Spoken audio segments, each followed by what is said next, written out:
زید نام کے اہل بیت میں دو ہیں. ایک امام حسن کے بیٹے کا نام بھی زید ہے. حسن مصنع کے بھائی ہیں. میں نے حضرت غوث اعظم کے ذکر میں ان کا ذکر بھی کیا تھا. وہ زید بن حسن ہے. اور یہ جو زید ہیں یہ امام زین العابدین کے بیٹے ہیں. یہ بڑی تاریخ ساز شخصیت ہے اور بڑی انقلابی شخصیت ہے. یہ وہ ہیں کہ جنہوں نے وقت کے ظالم حکمرانوں کے خلاف عالم جہاد بلند کیا تھا. امام زین العابدین کے بیٹے زید. اہل بیت کو ہمیشہ دھوکہ دیا گیا. سب سے پہلے مولا علی کو دھوکہ دیا، اور کوفے کے اندر جب امام علی کے اوپر حملہ ہوا تو ساری مسجد بھاگ گئی. اب میں کیا آپ کے سامنے بولوں کہ کوفے میں اس وقت کون رہتے تھے. یہ مجوسی جو شور مچاتے ہیں، ذرا نور اللہ شستری کو پڑھیں، اپنے باپ کو پڑھیں اور ذرا دیکھیں. جب امام حسین کربلا شریف جا رہے تھے تو صحابہ نے روکا اور کہا آپ نہ جائیں، آپ کے والد کے ساتھ بھی انہوں نے دھوکہ کیا تھا. اور دوسرا دھوکہ کر اسی کوفے کے اندر کیا ہوا، وہ حضرت سرکار امام حسین کے ساتھ ہوا. نام اہل بیت کا اور کام انہی کو. نام اہل بیت کا لے کر ان کو آگے اس لیے کرتے تھے تاکہ اپنے عزائم اتاریں. اسی لیے امام حسن کو آپ دیکھیے حضرت معاویہ سے صلح کیوں کی. یہی حضرت زید کے ساتھ ہوا. حضرت زید جب کھڑے ہوئے تو ان کے ساتھ لاکھوں کا لشکر تھا. اپنے مقابل کو یہ ایسے مسل کر رکھ دیتے، اتنا بڑا لشکر تھا. لیکن جب لشکر ہوا تو لشکر کے جو بڑے کمانڈر تھے یا جرنیل تھے، وہ رات کے وقت حضرت امام زید ابن علی یعنی امام زین العابدین کے بیٹے، کیونکہ میں پہلے بتا رہا ہوں شجرہ جب چل رہا ہے تو ایک بات، حضرت زید کے پاس آئے. امام زین العابدین کا ذکر ہے، ان کے بیٹے کے پاس آئے اور ان سے کہا کل تو لڑائی ہے، ہم جان و جگر لگا دیں گے، آپ کی طرف ایک تیر نہیں آئے گا، لیکن ایک مسئلہ کلیئر کریں آپ ہمارے سامنے. امام زید نے فرمایا کیا کلیئر؟ میں زہرا پاک کا بیٹا ہوں، میرا باپ امام زین العابدین ہے، اس محبت میں تم سب جمع ہوئے ہو، بالکل اسی محبت میں آئے، لیکن ایک مسئلہ کلیئر کریں، آپ ابو بکر عمر کے بارے میں کیا بولتے ہیں؟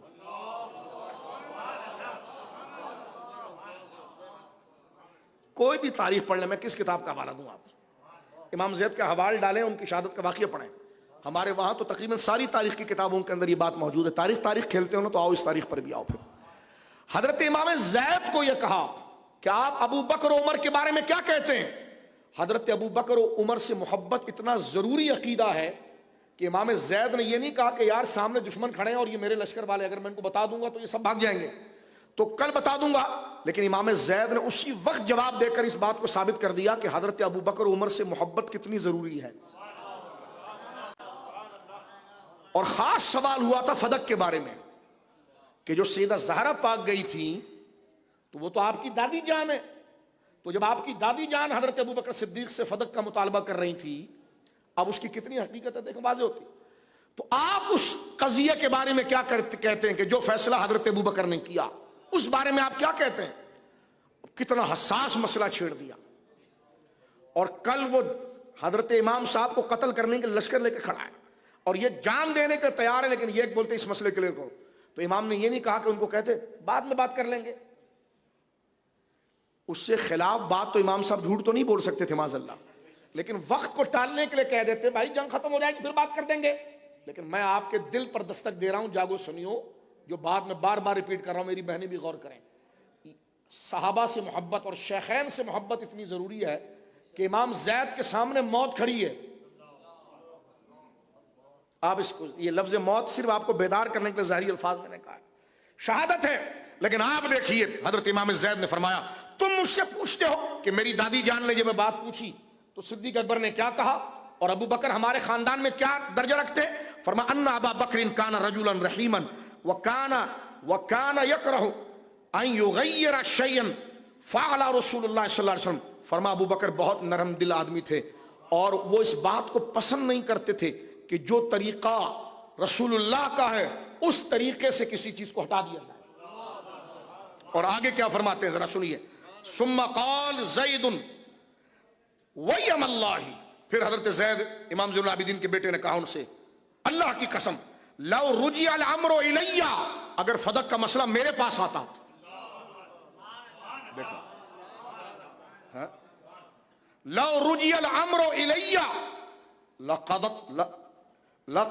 لقضیت فیہ بقضاء ابی بکر فرمایا خدا کی قسم اگر فدق کا مسئلہ میرے پاس آتا تو میں باغ فدق کا وہی فیصلہ کرتا جو ابو بکر صدیق نے کیا ہے.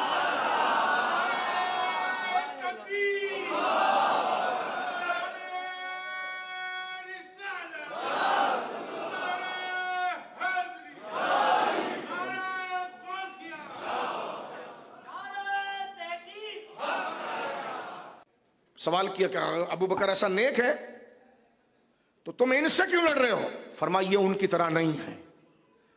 یعنی سامنے حکومت سے کیوں لڑ رہے ہو پھر تم، اور ہمیں کیوں جمع کیا ہے؟ تو فرمایا ان سے اس لیے میرا باپ علی نہیں لڑا کہ وہ قرآن و سنت کے طریقے پر تھے، اور علی کا بیٹا زید اس لیے لڑ رہا ہے کہ یہ اسلام کے مخالف ہیں. فرمایا یہ وجہ، یہ کہنا تھا کہ ایک نے لاٹھی اٹھا کر آپ کے پاؤں پر ماری اور 99% لشکر بھاگ گیا، چند 100 آدمی رہ گئے، لیکن امام غیرت مند باپ کا بیٹا تھا، بھاگ گئے. جیسے یہ تاریخ دوبارہ دہرائی گئی کہ کوفے کے دروازے بند ہو گئے، کھڑکیاں بند ہو گئی. آج زید حسین ابن علی کی شکل میں موجود ہے. تاریخ پھر دہرائی گئی کہ جس وقت عبد الرحمن بن ملجم ملعون نے حضرت مولا علی کی گردن پر تلوار کا حملہ کیا، مسجد کے سارے لوگ بھاگ گئے. آج تاریخ دہرائی گئی کہ دروازے بند ہیں. وہی امام مسلم بن عقیل کہتے یار تم نے تو بلایا تھا مجھے، تم نے تو خط لکھے تھے. یہی وہی تاریخ دہرائی گئی اور حضرت زید کو اس میدان میں بڑی بے دردی سے شہید کیا گیا. اللہ اکبر. آپ کا مزار مقدس موجودہ ایران کے اندر موجود ہے. کئی اقوال ہیں. ایک یہ کہ 3 مہینے تک آپ کی لاش اس طرح ٹنگی ہوئی تھی اور آپ کے جسم کے اوپر چیرے لگا دیے تھے، اور ایک روایت یہ بھی کہ 3 سال تک، لیکن بدن ویسی تازہ تھا اور خون چمکتا تھا، قریب بندہ جائے تو مشک کی خوشبو آتی تھی.